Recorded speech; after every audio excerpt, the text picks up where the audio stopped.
All right, we're back, and I'm excited. I'm excited because we're back with our Banshee Supermoto engine rebuild, and I got my dowel pins in, and you can see that there's some gunk in here. So we're going to do a final cleanup before we start reassembling. And I know it's not perfect. R.I.P. Cameron Namia, he would probably rip me over the coals because it's not buffed out and completely shiny. But Cam, only you could do that stuff. So, I'll probably have some splaining to do when I get to heaven and get to talk to him about it. But all that aside, if you don't know him, look him up on YouTube. He's the master. What I'm going to do is do a final clean on this. I'm going to remove any residual material here. And I'm going to get our shift fork rods in place and our shift drum in place. And then we'll check back with you. All right, we're back. And I don't remember if I said that I was going to have the crankshaft in here. We're not going to. I'm about ready to install the transmission, but I've got to put these pins on the end of the shift fork rods. So I'm going to do that and install the transmission. Additionally, I'm going to put the new seal that rides up against here on the counter shaft, just so I'm being proactive and get that in place.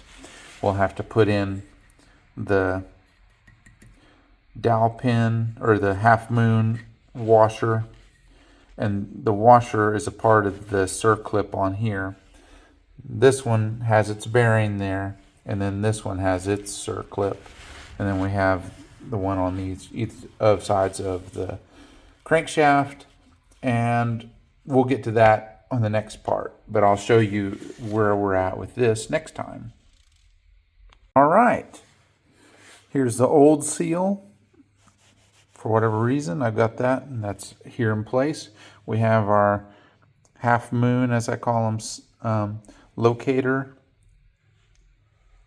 springs, or whatever you want to call them, in this point and that point in the cases. This is the junior. This one's already staged over here on the cases for the crankshaft, and I have this in neutral currently. I've shifted it all through 6 gears, and I just couldn't help myself. I used my little oiler, and I put just a little bit of oil, particularly in the channels where the shift forks ride on, just to make sure that they have some lubricant in them. Because if you love them, you lube them. So next thing, I'm going to grab the seals that I have and place them on the new crankshaft, and then I'm going to put it into place. Wow, this is getting exciting.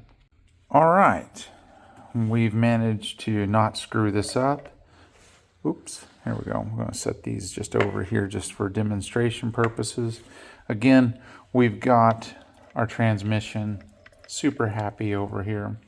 And we've got our 4mm stroker crank, in place.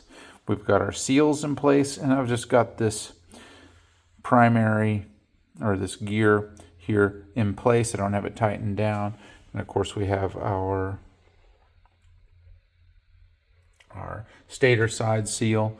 Something that's different about this crank versus this basically OEM one is that there were pins on the, there was pins at least on that stator side crank. This one just has an O-ring, which is kind of a normal thing here. But what I did discover is that this stator side seal was absolutely shot. There's nothing holding any material out. Hence, what I had indicated in earlier videos, and there's not much there. This new one's definitely going to do the job. Additionally, one of the things that we're going to do when I start getting my bond, I use Honda Bond, I'm going to put a little bit on the keyway of the crankshaft just to seal out any contaminants out of that inside piece. That's something that people do. But yeah, we have our crankshaft in place, and the next thing that we're going to do is put the cases together, and I'm starting to get really excited. In pants. Thanks for watching. See you next time.